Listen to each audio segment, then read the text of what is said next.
देखिए प्यारे बच्चों, आप लोग पिछली वीडियो में देखे होंगे, जिसे यहीं से तक मोबाइल बंद हो गया था। भव धन उकह भावुकह, भव में आव, आव के बाद उ है। तो देखिए आप सूत्र में देखे होंगे कि अव का यहाँ आव आदेश हो जाता है। तो आव आदेश हुआ है तो यहाँ बचेगा केवल भ धन आव आव।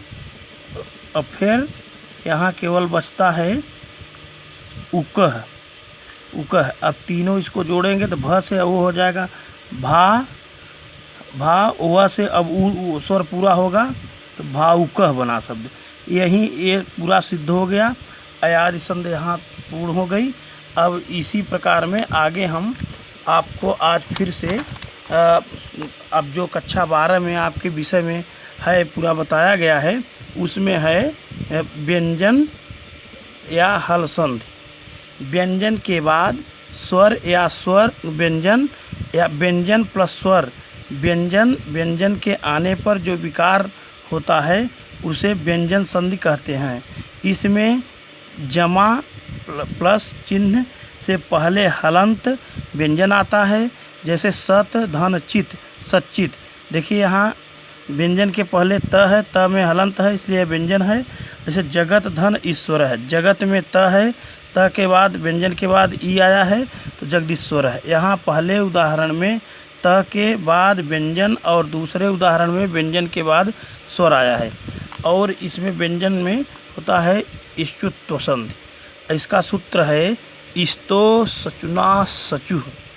अब इसके बाद इसका नियम है सकार या त वर्ग त थ द ध न के पहले या बाद में सकार या च वर्ग च छ ज झ ई का योग होने पर स का स तथा त वर्ग को च वर्ग हो जाता है। अब इसमें थोड़ा देख लीजिए बच्चों, इस्तो शब्द जो है ये है इस्तो के बाद इस्तो का सचुना हो जाता है, सचु को छोड़ दीजिए। तो इस्तो में यहाँ तो स है, इसको कहते हैं सकार। और तो का मतलब होता है त वर्ग। त वर्ग का मतलब त थ द ध न, जो यहाँ पर बताया गया है। फिर अब सचुना, तो इस सकार में और चूक वर्ग का मतलब होता है च वर्ग च छ ज झ न, ये है। इसी प्रकार से उदाहरण है सत धन चित बराबर सच्चित। इस त वर्ग के बाद च वर्ग आया है, तो इस त वर्ग का च वर्ग के आने पर त का च हो गया, तो इसलिए आधा यहाँ अक्षर च हो गया, सच्चित हो गया। तो यहाँ त वर्ग का च वर्ग के आने पर त वर्ग का च वर्ग में परिवर्तित हुआ है। इसी प्रकार से रामस धन सेते, यहाँ रामस का सकार इस सकार में देखिए दंत स का तालब स में हो गया। इस प्रकार से रामस सेते बना। इसी प्रकार से कस धन चित बराबर कश्चित। इस स का च वर्ग के आने पर इस स का सकार तालव्य स में हुआ है, इसलिए कश्चित बना। अब इसी प्रकार से सद धन जन सज्जन, सद तथ द अपने ही वर्ग में होता है। देखिए आप इसमें जैसे जिस प्रकार से चार्ट इसमें बना हुआ है, यहाँ है तथ द ध न। इसके बाद अगर इसका च छ ज झ न अपने ही क्रम में आता है, तो यहाँ सद का द है, जो त थ द तीसरा अक्षर है, तो उसमें भी च छ ज अपने स्थान पर तीसरा अक्षर ही होता है, सद धन जन। इसी प्रकार से यहाँ द के स्थान पर आधा अक्षर ज हुआ है। तो फिर इसका इसी प्रकार से श्रांगिनः धन जय, तो यहाँ श्रांगिनः में न तथ द ध न, त वर्ग का न अक्षर है। इसी प्रकार से यहाँ च छ ज ज कोई भी आए इसको नहीं लेना है। इस त वर्ग में पांचवा अक्षर है, तो इसका त वर्ग का च वर्ग में जब परिवर्तन होता है तो इसका भी पांचवा अक्षर अपने ही क्रम में होता है, च छ ज झ इया। तो इसी प्रकार से सांगिन्य जय बना। इसी प्रकार से बृहद धन झरह, तो बृहद त थ द ये भी तीसरा है, झर च छ झ आने पर तो इसका भी च छ ज, इसके द के स्थान पर ज ही हुआ है, बृहद झरह संधि बनी।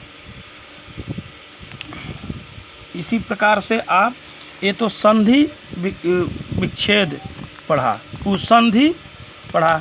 अब इसी प्रकार से थोड़ा इसमें एक दो उदाहरण है, संधि विच्छेद किस प्रकार से किया जाता है। यह सच्चरित्र है।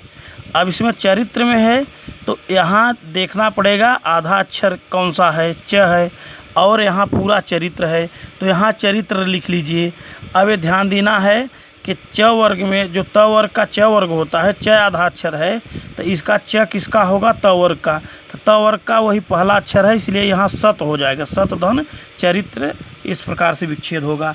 ऐसे धनंजय का पहले जय शब्द पूरा रहेगा, आधा अक्षर यहाँ है, ये है तो जय है पहले लिख लीजिए। फिर अब देखना ये है कि ई जो है च छ ज झ ई पांचवा अक्षर है तो देखना पड़ेगा उसी प्रकार से त वर्ग का च वर्ग में होता है तो त वर्ग का पांचवा अक्षर कौन सा होगा, त थ द ध न, तो धनिन धन जय है। इस प्रकार से इसका विच्छेद हुआ। अब आप देखेंगे इसके आगे पहला संधि हो गया। दूसरे संधि में इष्टुत्व संधि, इसका सूत्र होगा इष्टुनाष्टु। इष्टुनाष्टु तो इसका नियम है कि सकार या त वर्ग के पहले या बाद में सकार मूर्धा वाला स या ट वर्ग ट ठ ड ढ अण का योग होने पर स का दंत स का मूर्धा स तथा त वर्ग का को ट वर्ग हो जाता है। अब इसी प्रकार से जिस तत् धन टीका, तो इसका बना तत् टीका। इसमें यहाँ पर त वर्ग का ट वर्ग में तो यहाँ त है, त के बाद ट वर्ग में जब होगा तो पहला अक्षर उसका ट में होगा, इसलिए तत् टीका बना। इसी प्रकार रामस धन षष्ठ, तो रामस का स और षष्ठ में तो इस स का इस सकार में होने पर तो इसी प्रकार रामस षष्ठ बना।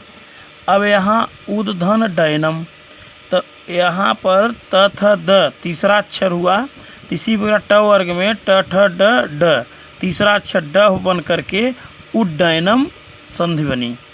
अब इसी प्रकार से आपको कृष धन न, तो यहाँ पर देखना होगा कि इस सकार यहाँ पर जैसे ये दंत स का ई मूर्धा स में होता है तो इसको जब इस स का इस स में होगा तो ये मूर्धा स कृष में पहले से जुड़ा हुआ है, इस प्रकार से ये परिवर्तन नहीं होगा। ये मूर्धन हलंत है, व्यंजन है तो आधा रहेगा ही। अब दूसरे लाइन में देखेंगे कि त वर्ग का त थ द ध न है तो त वर्ग का ट वर्ग में होता है परिवर्तन, तो ट ठ ड ढ अड़ा। इसी प्रकार से यहाँ आधा अक्षर मिलकर कृष्ण बना, न का अड़ा हुआ। तो अब ये पूरा बना हुआ है तो इसलिए त थ द ध न के स्थान पर अड़ा हुआ।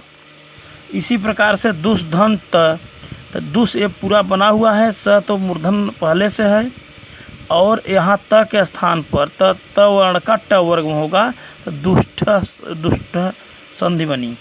अब चक्रिन धन ढौकसे, त थ द ध न, ये त वर्ग का पांचवा अक्षर है तो इसका भी ट वर्ग का पांचवा अक्षर अड़ होगा, तो इसलिए चक्रिन ढौकसे संधि बनी।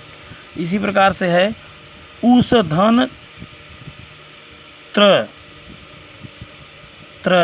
अब यहाँ देखना ये होगा कि उस इस स का बना हुआ है, यहाँ त है तो त में यहाँ दो शब्द बने हुए हैं, आगे देख सकते हैं त्र धन र बराबर त्र होता है।